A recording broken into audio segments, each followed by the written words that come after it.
So today, lads, we're going to be talking a little bit about Sophie Cunningham, and this for me does not sound good from the Indiana Fever GM.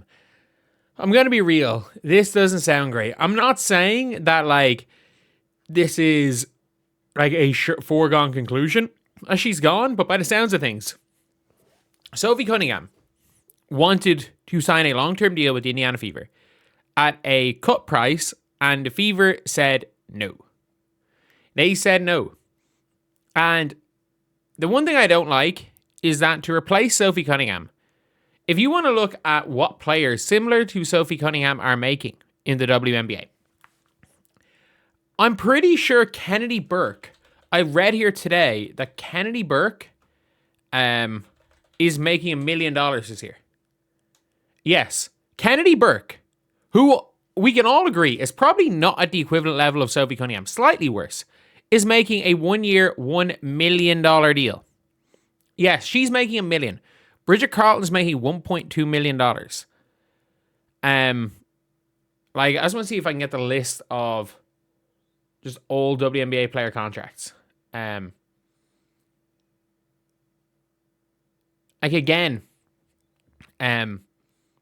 are some players that have signed crazy deals. But you're looking, again, at two similar players in Kennedy Burke and Bridget Carlton, averaging $1.1 million. Yes, $1.1 million is what they're making on average. If you're looking for, I'm just going to look through again, positions, I don't really know if they want to call them guard or forward, but let's just look at similar enough players. Gabby Williams is making $1.25 million. She is better. Gabby Williams is better than Sophie Cunningham. Don't get that twisted. But she's making $1.25 million. Marina Mabry, I think, is not that much worse, making $1.2 million as that wing position.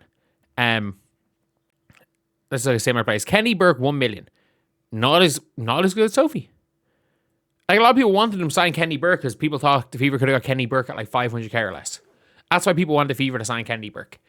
Let's again look. So Sophie's here at $650K-ish. Who is making less money than Sophie Cunningham that was not on that is a UFA that is better than Sophie? Nobody. Literally nobody. There are some reserve free agents. Absolutely. There are players on their rookie deals. Absolutely. There are zero. 665K. In my opinion, there are zero healthy UFAs making less money than Sophie Cunningham. She is literally making she is one of the bargain contracts based on her free agency status and her production. She is one of the biggest bargains. And ironically, Lexi Hull's not even that crazy a contract in hindsight, considering the fact that it cost $1 million for Kennedy Burke.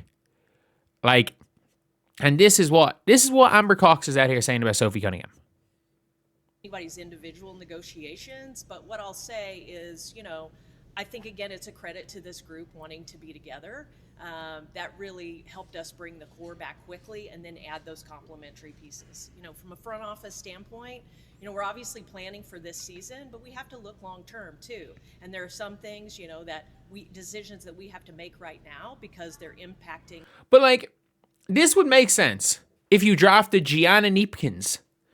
This would make sense being we need to make decisions for now, but we need to look long term. Sophie Cunningham's 29 years old and signed for $300K below her market value on a 1-year deal because she wants to stay with your team. She signed for way below market value on a short-term deal purely because she wants to stay on her team. And it's not like you drafted Hackways. It's not like you drafted fucking Gianna Neepkins. And it's not like you're going to give Justine Posada a contract. So there's no replacement. And it will cost double what Sophie Cunningham's making this year, by the way. If you guys don't know, with the way the cap goes up, that's $665K. If she signed that for 3 years, by the end of the cap, that would be the equivalent of $400K in today's money, which is the biggest bargain contract.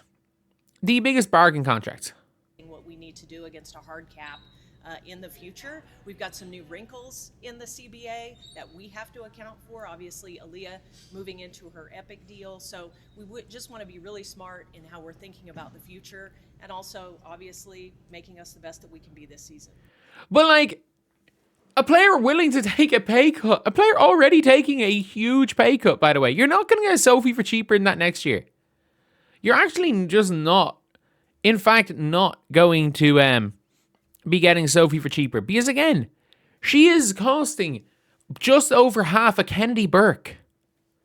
Like, what are we doing? What are we doing? She costs just over half a Kennedy Burke. And I like Kennedy Burke. 8.1 points per game. Good shooting from three. Good shooting from the field. A passable defender. Can play, is a little bit versatile. Is 29 years old. Sophie Cunningham. Also 29 years old. Like 3 months older than Kennedy Burke. 8.6 points per game. 3.5 boards, 1.2 assists. So stats-wise, slightly better. Minutes per game, 25 versus 21. The difference is, Sophie Cunningham, in her game log, let's take a look. She averaged something like 13 points per game over her last near 20 games. It's literally, she just went on a bad spell. She started off the season real bad. She was injured. It took her a while to come back, and she was shooting terribly to start the year. And then it was like, as soon as she started hitting shots in the Commissioner's Cup final, where she went 3 of 5 from 3. If you're looking at here, like, I'm going to be honest.